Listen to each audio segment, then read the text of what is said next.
चुनाव के दूसरे चरण में कल यूपी के 9 जिलों की 55 सीटों पर वोटिंग होगी। दूसरे चरण में बिजनौर, अमरोहा, मुरादाबाद, रामपुर, बरेली, शाहजहांपुर, बदायूं, सहारनपुर और संभल जिले में होगी वोटिंग। चुनाव कराने के लिए जगह जगह पोलिंग पार्टियां ईवीएम लेकर बूथों के लिए रवाना। चुनाव को लेकर सुरक्षा के चाक चौबंद इंतजाम। सुबह 7 बजे से शाम 6 बजे तक होगी वोटिंग। दूसरे फेज में कुल 586 प्रत्याशियों की किस्मत दांव पर। उत्तराखंड में भी सोमवार को सभी 70 सीटों पर मतदान होगा। राज्य को 276 जोन में बांटा गया। 5860 पोलिंग बूथ से होगी वेबकास्टिंग। उत्तराखंड में 693 संवेदनशील, 1692 अति संवेदनशील बूथ बनाए गए। अर्धसैनिक बलों की तैनाती की गई। वोटिंग से पहले बंद हुआ भारत नेपाल बॉर्डर। 72 घंटे तक सील रहेगी अंतर्राष्ट्रीय सीमा। एसएसपी और पुलिस की निगरान नजरें। उत्तराखंड गवर्नर गुरमीत सिंह ने लोगों से वोट देने की अपील की। गवर्नर गुरमीत सिंह ने संदेश जारी कर मतदाताओं को जागरूक किया। खटीमा में सीएम धामी लोगों के घर घर जाकर मुलाकात कर रहे हैं। मतदाताओं से वोट जरूर डालने की अपील की। सीएम ने दिया नारा, पहले मतदान फिर जनता। तीसरे चरण के प्रचार में जुटी बीजेपी। फर्रुखाबाद में सीएम योगी ने कहा, एसपी की संवेदना अपराधियों के साथ, अब अपराधियों माफिया पर चल रहा सरकार का बुलडोजर। फर्रुखाबाद में सीएम ने कहा, समाजवादी पार्टी भोजपुर क्षेत्र को इस्लामाबाद बनाने में लगी हुई थी। इस्लामाबाद बनाने का सपना देखने वाले लोग आज चारों खाने चित। हम भोजपुर को इस्लामाबाद नहीं बनने देंगे।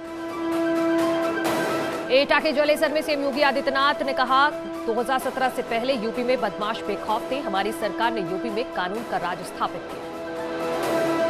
औरैया में सीएम ने जनसभा को संबोधित किया। कहा, यूपी में एक्सप्रेसवे का जाल बिछाया जा रहा। सबसे पहले बुंदेलखंड एक्सप्रेसवे का होगा उद्घाटन। प्रधानमंत्री मोदी कल कानपुर देहात के दौरे पर रहेंगे। कानपुर देहात के अकबरपुर में करेंगे रैली। दोपहर 12 बजे पीएम मोदी की जनसभा। कांग्रेस महासचिव प्रियंका गांधी ने अपने भाई राहुल गांधी से किसी भी तरह के विवाद को किया खारिज। कहा, मैं अपने भाई के लिए अपनी जान दे दूंगी और मेरा भाई भी मेरे लिए अपनी जान दे देगा, तो फिर विवाद कौन सा। रक्षा मंत्री राजनाथ सिंह ने आज बाराबंकी के रामनगर में किया चुनाव प्रचार। कहा, एसपी है विकास विरोधी, धर्म के आधार पर राजनीति करती है समाजवादी पार्टी। एसपी अध्यक्ष अखिलेश यादव ने हाथरस में जनसभा को किया संबोधित। कहा, एसपी सरकार में युवाओं को मिलेगी नौकरी। बीजेपी राज में युवा परेशान हो रहे हैं। बीजेपी सांसद ब्रजभूषण शरण सिंह ने कहा है कि अखिलेश यादव मुलायम सिंह सल्तनत के आखिरी बादशाह हैं। गन्ना राज्य मंत्री सुरेश राणा ने चुनाव आयोग को लिखा पत्र। 40 बूथों पर दोबारा चुनाव कराने की मांग। आरएलडी एसपी कार्यकर्ताओं पर फर्जी वोटिंग कराने का आरोप। सिराथू विधानसभा से बीजेपी प्रत्याशी केशव प्रसाद मौर्य ने कहा कि यूपी में बीजेपी 300 से ज्यादा सीटें जीतेगी। कहा, सिराथू मेरा परिवार है। एआईएमआईएम अध्यक्ष ओवैसी ने एक वीडियो ट्वीट किया। इस वीडियो में ओवैसी ये कहते नजर आ रहे हैं कि इंशाअल्लाह एक दिन एक हिजाबी प्रधानमंत्री बनेगी। ओवैसी पर अनिल बलूनी का पलटवार। का जिहादी सोच को आगे नहीं आने देंगे। बीजेपी ने ओवैसी पर पलटवार किया। बीजेपी प्रवक्ता राकेश त्रिपाठी ने कहा कि ओवैसी ध्रुवीकरण की कोशिश कर रहे हैं, लेकिन यूपी में सब फेल होगा। गाजियाबाद के कूड़ा नगर के इलाके में भारी संख्या में मुस्लिम महिलाओं ने निकाला हिजाब को लेकर मार्च। मौके पर पहुंची पुलिस के साथ हाथापाई हुई। संत कबीर नगर में एसपी विधायक का वीडियो वायरल। टिकट बेचने का आरोप लगने के बाद रो पड़े विधायक।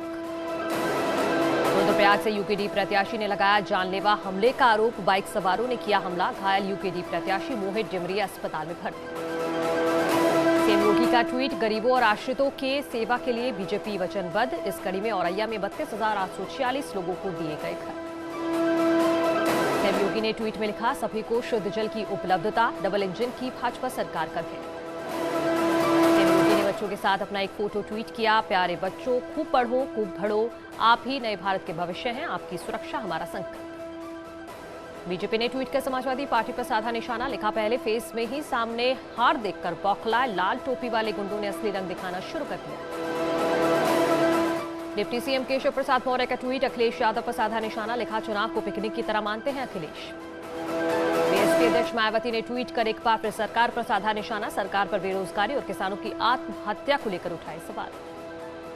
देश भर में कुल 172 करोड़ से ज्यादा लोगों को लगी कोरोना की डोज। कुल पॉजिटिविटी रेट 3.17% पर पहुंचा। देश भर में कोरोना संक्रमण में लगातार दर्ज की जा रही गिरावट। एक दिन में 44,877 नए केस, 684 मरीजों की मौत। देश भर में 24 घंटे में कोरोना से 1,17,591 लोग रिकवर हुए। अब तक 5,08,665 लोगों की मौत। लगातार कोरोना के कम होते मामलों को देखते हुए यूपी में नाइट कर्फ्यू में राहत। अब 10 की जगह 11 बजे से लगेगा नाइट कर्फ्यू। उन्नाव में दलित युवती की हत्या का केस लड़ेंगी निर्भया की वकील। कुछ दिन पहले पुलिस ने गड्ढे से खोदकर बरामद किया था शव। गोरखपुर पुलिस को बड़ी कामयाबी, शातिर वाहन चोर को किया गिरफ्तार। OLX के जरिए गाड़ी खरीदने के बहाने घटना को दिया था अंजाम।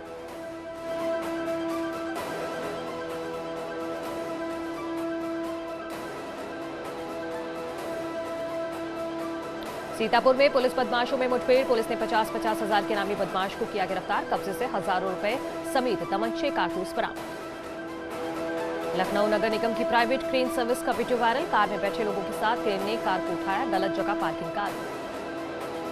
गुजरात के सूरत से रोंगटे खड़े करने वाली तस्वीरें आई सामने। सिर्फ आशिक ने सरेआम की प्रेमिका की हत्या, बाद में खुद भी जहर खाकर दी जान देने की कोशिश। गोंडा में एक दुकानदार को बदमाशों ने जमकर पीटा। मोबाइल के लेनदेन को लेकर हुई थी बहस। वीडियो सीसीटीवी कैमरे में हुआ कैद। पीलीभीत में एक निर्दलीय प्रत्याशी और उसके समर्थकों पर एक विकलांग कार्यकर्ता के साथ मारपीट करने का आरोप। पुलिस ने आरोपी उम्मीदवार को किया गिरफ्तार। गोंडा में भीड़भाड़ वाले इलाके में लाइव दबंगई का एक मामला आया सामने। लेनदेन को लेकर दुकानदार को पीटा। लखनऊ में चिन्हट पुलिस ने किया अवैध असलाह फैक्ट्री का खुलासा। आरोपी से 4 तमंचे, कारतूस और उपकरण बरामद। मेरठ में आज 2 युवकों की हत्या से सनसनी। जौनपुर गांव में 10 मीटर की दूरी पर 2 शव मिले। इंडो नेपाल बॉर्डर पर कड़कड़ाती ठंड में ट्रेनिंग करते दिखे ITBP के जवान। -25 डिग्री में की ट्रेनिंग।